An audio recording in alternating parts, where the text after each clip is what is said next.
Grupo sa Gitumbok nga mga aborsyonista nadakpan ato sa entrapment operation nga gipahigayon sa National Bureau of Investigation NBI 7.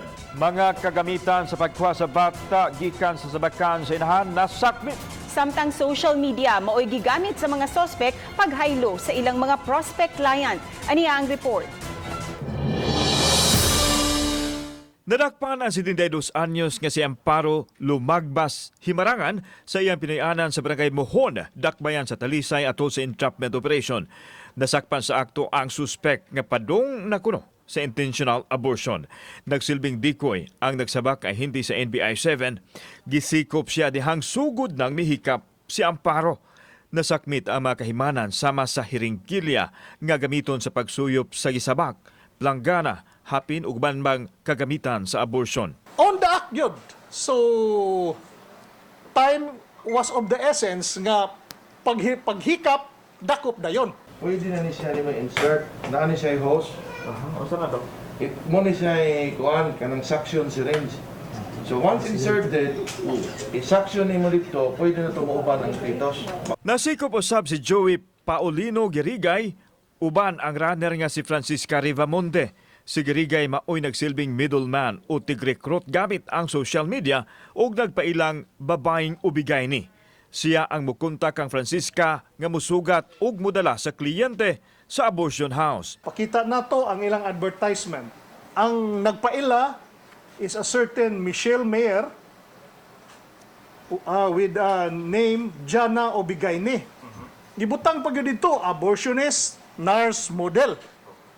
So naka-advertise ni sa Facebook. Samtang nasikop si Gloria Gabutin og Mary Tise Rural ang iyang assistant sa laing operasyon diha sa Alupes, Dakbayan sa Sugbo. Nasakpan gihapon sa akto si Gabutin nga mupadong na untang mag-abort.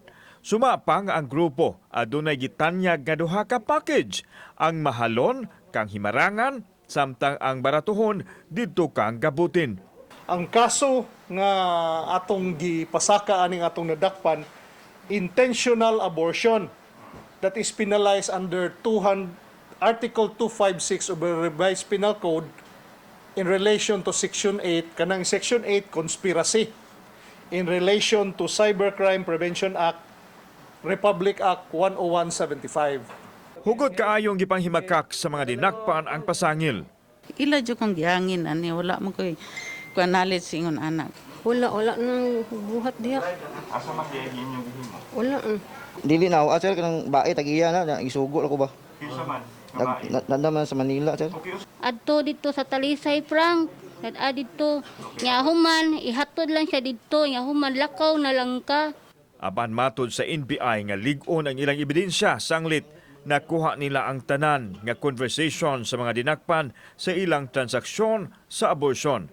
Nasangat na ang kaso sa piskalya, batok sa 5 ka mga sinumbong. Kauban si Cleofer Lumayag ug Rodfrado, ako si Alan Domingo. Balitang Bisdak.